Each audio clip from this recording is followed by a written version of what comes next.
Joining us now from UTEP, a new head coach in his first year, Sean Kugler. Good to see you, Coach. Good to have you here. Also, Adam Ayala, also one of the players for UTEP. Coach, first of all, coming back to your alma mater to coach, how special is that for you?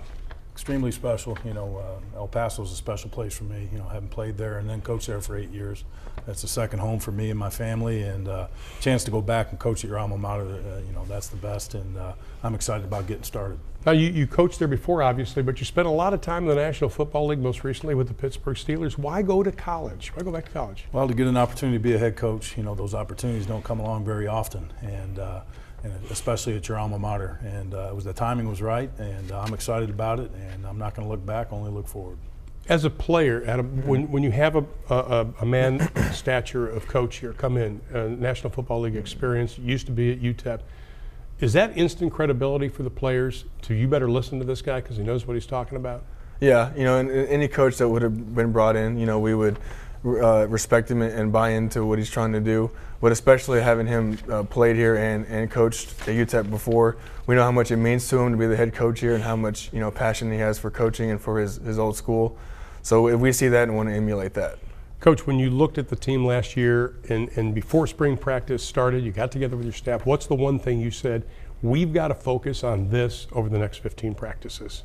You know, I wanted to develop a physical mentality, but mainly more because of the style of play that we want to do. We want to be a two-back offense, and we really feel that that's going to help us offensively and defensively.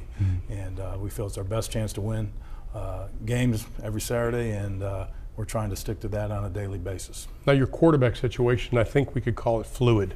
Would that be a pretty good way? Could you give us an update on the quarterback situation? I think we're going to have great competition there. You know, we bring Jamil Showers over from Texas A&M. He's transferring. He didn't have to sit out because he graduated. So he's got 2 years eligibility. He's an outstanding character kid, great football family. You know, his father's a high school football coach, mother's a high school volleyball coach. Great kid. We had great competition in the spring with, you know, Blair Sullivan and Garrett Simpson, Carson Meager, and then we have Mac Leftwich coming. He was the Pennsylvania 4A Player of the Year. So we got a great mix of talent there, and I know they're looking forward to getting after it in camp. Let's talk about Showers, because obviously coming from a program he backed up, he's supposed to back up Johnny Manziel, has great reputation. How do you keep the expectations realistic for the fans when it comes to him? We're just going to let him be himself. If he's out there quarterback, we're not going to put expectations on him. We just want him to manage the offense and play within his abilities. And he's a very talented young man, and he's hungry. And I think he's going to take advantage of that. I look at the rest of the offensive staff, and obviously you have a very talented wide receiver and an outstanding running back. So he's got weapons behind him. Yeah, we got Nathan Jeffries, an outstanding tailback. He was very productive last year. I think he'd be extremely productive in this offense. And then Jordan Leslie comes back. He had an injury, he missed spring, but he's on point to be ready for camp.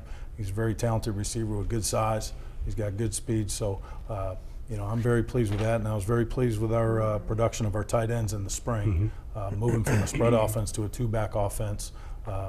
Very pleasantly surprised with our tight ends. That's my next question, was going from the one-back to the two-back, because a lot of guys, the transition is extremely difficult.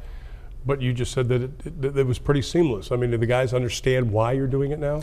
Well, I think probably more so for the tight ends, because it was an opportunity for them to be on the field, and they enjoyed that. Yeah, but anytime you change a system, there's going to be, you know, growing pains. There's going to be change. But the way that the kids worked at it and adapted to it, I thought they did a great job in the spring. You look at the defense, Adam, and you look at the numbers and who's returning. It seems like your defensive line will be the strength of the team. What pressure does that put on you guys? Well, you know, we have a lot of seniors up front, and we know that it's going to be on us as a front to help lead the defense and really be the core of it. And as seniors, all the guys that we all know that we need to do that and that we need to step up for us to be successful on defense. Implementing new schemes is never easy, no matter if it's offense or defense. How has the new scheme defensively affected you and the rest of the team and the way you've adapted to it? Well, you know, in life you're going to have changes and you have to adapt to those and, you know, make the best of what you have. But we really like Coach Stoker and what he's bringing to the team and his scheme. And we're ready to buy in, you know, as a defense. And that's the way we want it. We want guys that are going to buy in. And if they don't want to be a part of it, then, you know, they're not going to be with us. But we want guys that are going to buy in and trust Coach Stoker and what he's going to bring to the table. There's a name that last year a lot of us heard, Richard Spencer. What's the update on Richard Spencer? He's an outstanding safety. He's another guy that missed the spring ball with injuries, and he's working hard right at this point to get back and be ready for the season. He blew out his knee 4 games into the season last year. It's tough to come back from. Tough to come back from. He was awarded an extra year from the NCAA, and that's a process that hopefully he can return to us. Have you found, even though you've had a lot of years coaching, a newfound excitement, enthusiasm to get this? You know, you already broke into a smile when I started saying that about you can't wait till the 1st of August to get this thing going. Yeah, I love the whole process. I love the game of football. I get excited every year, but a chance to be the head coach at my alma mater and get this thing going the right way with these players, doing the right things on and off the field. I can't wait to get going. When you told your family that you were going to do this, what was their reaction? They were excited about it, and they've been to El Paso, so it wasn't like taking them to a place that they had never been before. And especially my 2 sons. I got 2 sons that play college football, and I think they were excited for me to get a chance to be a head coach. And when you found out that this whole new staff was coming in, from a player standpoint? Being a senior, it can be a challenge sometimes. I think when you've had the same staff and, you get to have a new head coach brought in. But all the seniors are going to come together and support Coach Cooler and stand behind what he wants to do, and we're going to go from there. And with the landscape the way it's changed in Conference USA, the East is pretty wide open, and so is the West. Mm-hmm. Where do you think you'll end up?